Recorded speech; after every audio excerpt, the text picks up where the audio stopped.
Jesus said about homosexuals? I said, yes, we printed a bulletin on it, a booklet. And I'd always give them a booklet, and on the front it says, what did Jesus say about homosexuality? And it was 8 pages blank. And on the back, it said, contact the Metropolitan Community Church, and gave a number where people would call us. Because Jesus didn't say anything derogatory to gays or lesbians anywhere in the gospel. So I want you to know that. Now, the Apostle Paul, 1 Corinthians 6 and 9. I mean, I'm on a roll here, so I'm just going to keep this like that. 1 Timothy 1, 9 and 10. I'll just go through all these scriptures quickly. Now, the Apostle Paul was a Jew who was also a Roman citizen. When you go back and you read the epistles, it's very interesting sometimes what Paul said. Paul, the church would write Paul evidently, and he would answer the letter, and they would say, what do you think about, what does God think about this? And Paul said many times, I don't have a special revelation from God about this, but I'll give you my opinion. Well, the Christian church has taken his opinion and turned it into theology that the Apostle Paul didn't even mean to use, I believe. And those scriptures that he saw, I believe Paul condemned 2 things. Arsenokoia in the Greek and malakoi also in the Greek. Those 2 words that we wrestle with actually I think meant 2 things. Number 1, that he condemned paterus. He saw the Romans going to bed with young prepubic children, and he said that's a sin. I think we can all agree to that here, that people should not be going to bed with kids. And 9, 10, and 11-year-old kids, there's something wrong with us if we permit that to happen. That's not a homosexual. That's a paterist. And usually a paterist goes to bed with both little boys and little girls. Some of them have preferences one for the other, but most of them, it doesn't matter as long as it's a child, because they're in charge. They have the power over that child, and they can convince the child, oh, that it feels good, that it's okay, and they control that situation. Second thing the Apostle Paul concerned himself was phallic cults that he saw in the Roman Empire, temple prostitutes. He saw that, and he condemned that and said that is not right. Using sex as worship to God that way was incorrect and wrong, because temple prostitutes, you came and paid the prostitute, had sex with them, and that's how you honored the fertility gods of that time.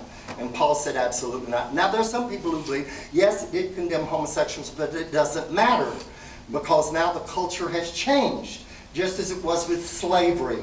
At one time in my country, our churches would quote the book of I want to say Philippians. I know my dyslexia clicks in sometimes. Philemon. And in the book of Philemon, it's very, very interesting. Paul finds a slave comes to him, a runaway slave, and he sends him back to his master, still a slave, and asked him that he treat him in a good way, but we don't know what happened to that slave. Do you know in my country they quoted that scripture to keep African Americans down? For over 400 years, quoting that scripture, that it was their right to own another human being based on that scripture. What happened? And today in America, if you tried to enslave somebody, they will put you under the jail. I mean, very quickly arrest you for doing anything like that. And yet at one time, they quoted scripture the Christian church did in America to keep people down. And so I say to you who are here today, know this, whatever you do, the Lord is our shepherd. And God knows we're gay. You've just got to realize and know without a shadow of a doubt as you wrestle that things can be different. I believe with all my heart as I've watched. 21 of our churches have been arsoned and burned down to the ground. And just 3 years ago, one of our pastors was murdered in Sacramento, California. We had a work with prisoners. And a prisoner came in, and this man had spent all of his life in prison. And he was not the first person, this was not the first person he had murdered. And this man came in, and he later said in court that the pastor had said, no, I cannot give you the money to buy an automobile. And he murdered him 22 times. He stabbed him, turned the knife, pulled it up. 22 times. And you know what?